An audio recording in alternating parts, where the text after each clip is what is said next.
Online and FM, BBC Radio, Suffolk. Simon. Matt is, by his own admission, a little bit of a petrol head. If you know him, you wouldn't be at all surprised at that bit of information. Overcompensating for his shortcomings using the car he drives, you may have seen him around Suffolk in a 30-foot-long stretch limo. You don't have to be a psychotherapist to work that one out, do you? The one thing that he's never driven, however, is a bubble car, as he feels that a vehicle made out of inflated soapy water might have safety issues.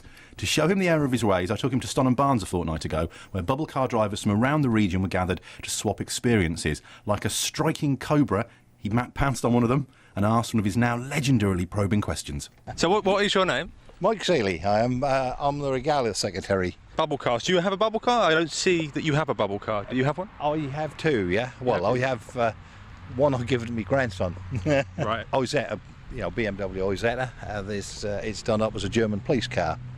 The one I give to stepson, grandson. Look, the young chap sitting on the step. Yeah. But he's far too young to have a car. I know, but I ain't quite finished it, So I got about another 7 or 8 years to finish it for him.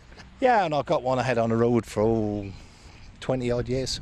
The fascination with bubble cars, when did it start?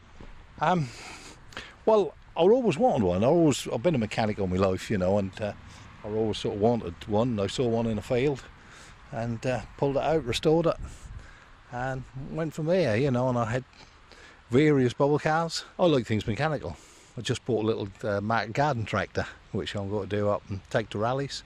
Yeah, sort of the atmosphere here, as well. You come for a weekend. So this rally today, is there a name to it? Yeah, we're the East Anglia Microcar Club, and we have a rally every 2 years. And we used to have it at Hengrave Hall, and then because that packed up, so we've been here this is the third time we've been here. When you say microcar, is there a difference between microcar and bubble car? Well, anything up to 600cc we class as a microcar. You can come here in a modern microcar as long as it's under sort of 600cc. I see a Ford KA over there. That's not a microcar. No. So when else do you meet up? Do you have local meets? We got people from all over the country. Yep. But we have a meeting once a month at Flixton Buck. Right. Every Wednesday, first Wednesday in every month at Flixton Buck, if anyone's interested. £12 a year to join the club, and that's just to get together. We exchange bits, exchange stories, everything.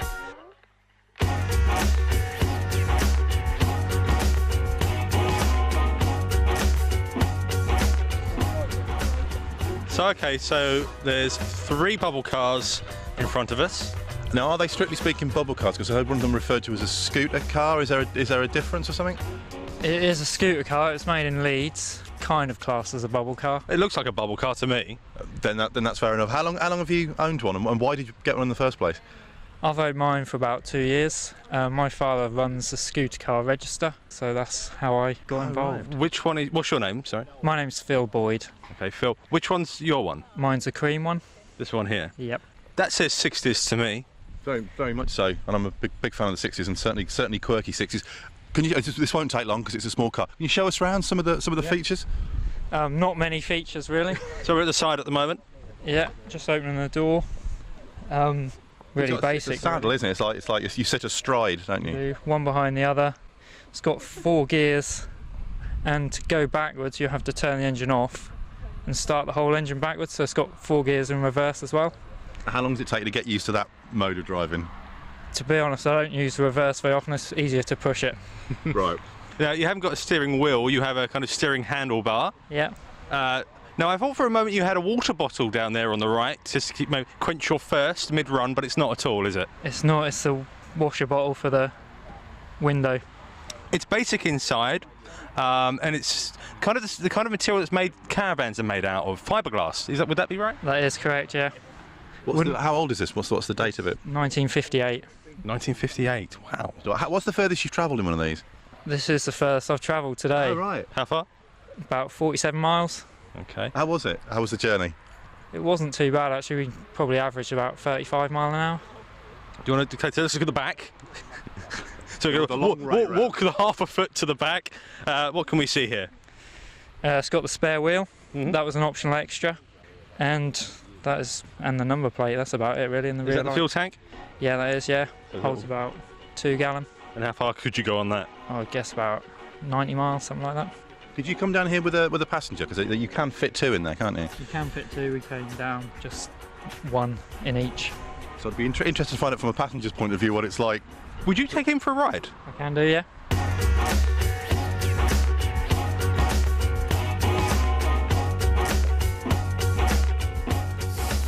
But remember what I played at the beginning of the show. I just played again. Hang on. Yes. That's recording. Okay, so it's my first trip in a scooter car rather than a bubble car. So, that's recording, isn't it? That's recording, isn't it? They're the clue words. What could possibly go wrong? Find So out that's later. that's coming up in the next hour. Stay tuned for that. You might remember you left myself and Matt at Ston and Barnes Micro Car Rally, where, as you'll remember, small, often domed vehicles are lovingly maintained by enthusiasts. Now, Matt mistakenly believed that going for a ride in a scooter car would be a bit like being a passenger in one of the Red Arrows. So, while he quaked with fear, I decided to take the trip myself and, as an extremely professional broadcaster, record the event for posterity.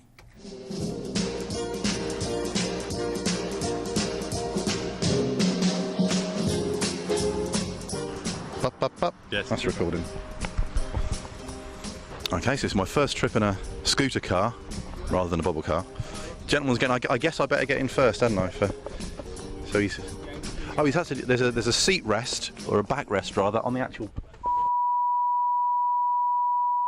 I think we should admit this, Simon. Okay, I mean, it takes a big man, I think, to admit when he's wrong. And I think this is one of those occasions where I'm quite a colossal man, really. So you've just been for a ride in this lovely little scooter car. You've been for a ride. It was great. We went all around the field and we went around the car park. It was a brilliant experience. I would attempting to immortalise it so I can, listen to it later and relive the moment. However, Well, you stopped the record device. well, clambering into one of these things is quite it's quite compact, you see. So obviously, I accidentally bodged it with my elbow and switched it off. Do you want to do a retake? With hilarious consequences. Yes. Well, now that we've admitted the mistake, maybe we could ask if we could maybe go around again. If that's okay. Yeah, that's fine.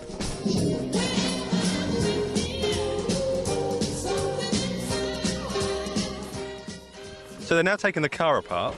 Detachable windows. But on the first trip, the one that you obviously we You'll missed, never hear. Yeah, they'll never hear. It was really, really rattly in there. Very rattly. Added to the atmosphere. So, do you remember how to get in from last time? With dignity. It's a straddling kind of thing. It's all coming back to me now.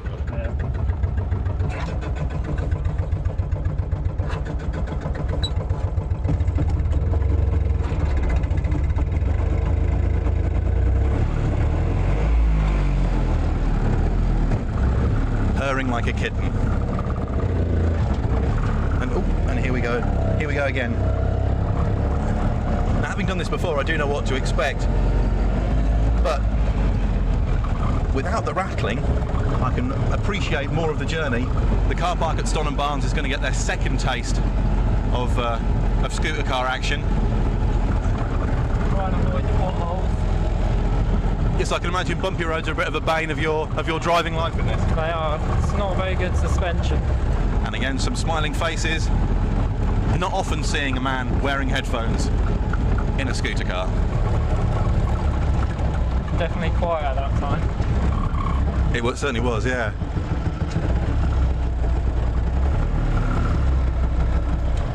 And relax. And then we got that. And funny, the second trip was even better than the first one. Now, as a passenger, this is quite a, shall we say, cosy sort of passenger experience.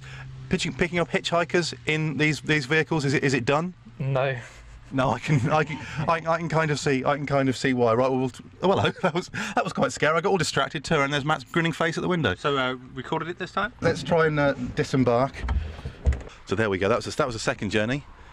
I'm feeling like a veteran now. Yeah. So, you're a scooter car widow, yeah? Come on, talk. We need some female input in this. Okay, this is like a Benny Hill moment. I'm now chasing a couple of girls around a Ford KA. Somebody talk to me. Well, my dad's a fan of bubble cars, yes. And these are my 2 brothers. Oh, they're your brothers, okay. So do you drive a bubble car? No, I don't. Would you consider it?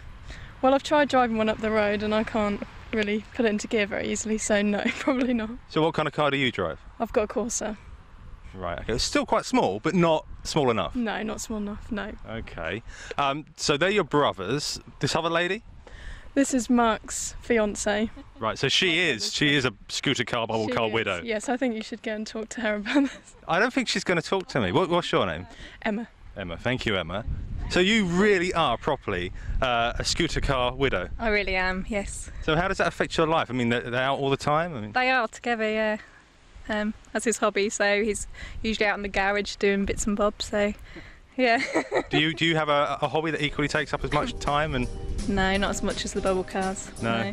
Do you go for trips together, like We do, romantic actually, yeah. trips? He's only just restored this one, so we do frequently go out the weekends and stuff, so yeah, they're good fun. And what's your name? Helen. Thank you, Helen.